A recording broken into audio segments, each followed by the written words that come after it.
Caregiver here on American Family Radio. This is Peter Rosenberger. This is the program for you as a family caregiver. More than 65 million Americans right now are serving as a family caregiver. Are you one of them? Well, if so, you're in the right place. Now, you may be asking yourself, Peter, what's the difference between a caregiver and a family caregiver? Well, I'm glad you asked. Usually the difference involves a paycheck. In a nutshell. And I've got people that contact me all the time and they try to somehow connect to the program. And they say, well, I'm a caregiver. I have children, or I've got my employees, or things such as that. No, that's not it.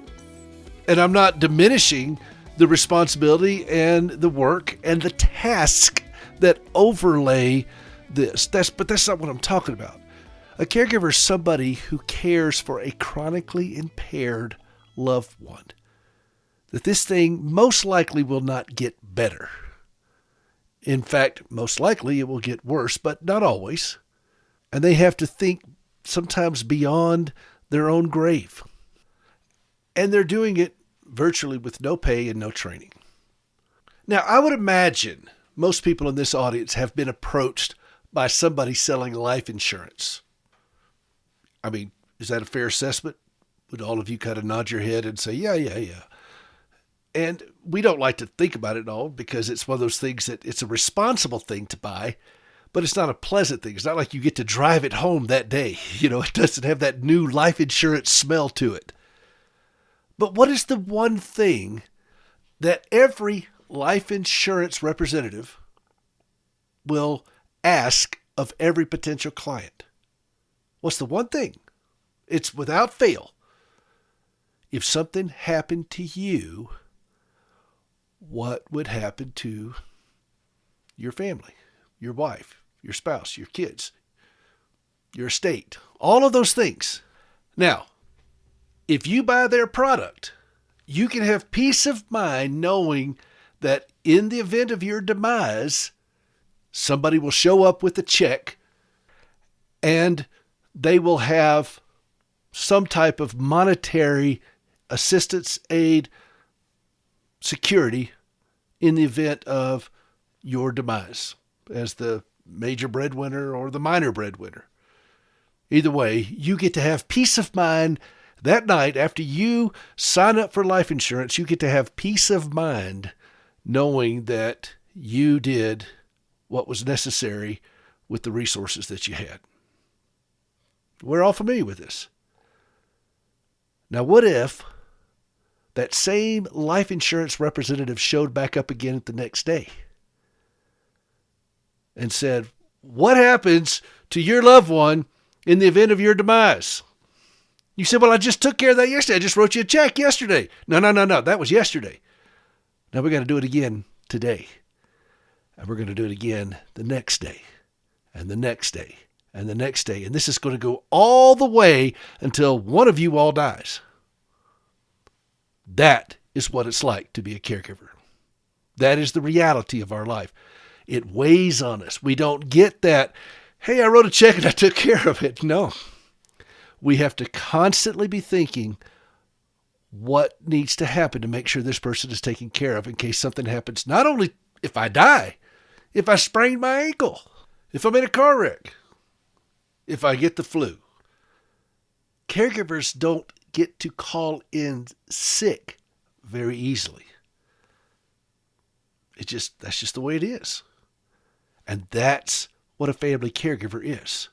Somebody who is locked in on this and has to show a level of responsibility that is, quite frankly, beyond the pale. And that's why you see so many caregivers who are frazzled. They don't get sick days. There's no human resources for them to go and sit down and find some kind of program. It's us. And oftentimes we're ill-equipped for the job. Oftentimes we are trying to juggle 3 or 4 things at one time. And that is why I do this program. Knowing that this is not something that is a one and done with us. We can't write the check yesterday and then go on with our lives. We've got to do it every day. So how do you help that person? Well, in order to help that person, you've got to understand that person. You've got to understand what they're feeling. You've got to understand the frustration, the despair, the rage, the resentment, the guilt, the obligation, the fear, all of the above. You've got to understand it and be able to speak clearly to it. If somebody is standing in the path of danger and you want to get them away from that danger, but you do not speak their language, all your yelling, everything you're saying is not going to work. You're going to have to try a different way of communicating. And this is where the gap happens for so many caregivers, because people are trying to communicate, but they don't understand the language. Caregivers aren't understanding. They can't process it. What's happening is not sinking through. And it takes somebody who understands the language to be able to speak to a caregiver, say, you're in the path of danger, let's move over here. You don't have to freak out. You don't have to get real weird. You just gently move over here and get out of the way. And that's what this program is. I speak fluent caregiver. So I want my fellow caregivers to understand somebody really does understand what you're going through, really does understand the feelings that you have, and has learned to deal with those things in a way that is productive, that is responsive instead of reactive. Now, by the way, that's a total disclaimer. That's not 100% true all the time. Okay, let's be clear.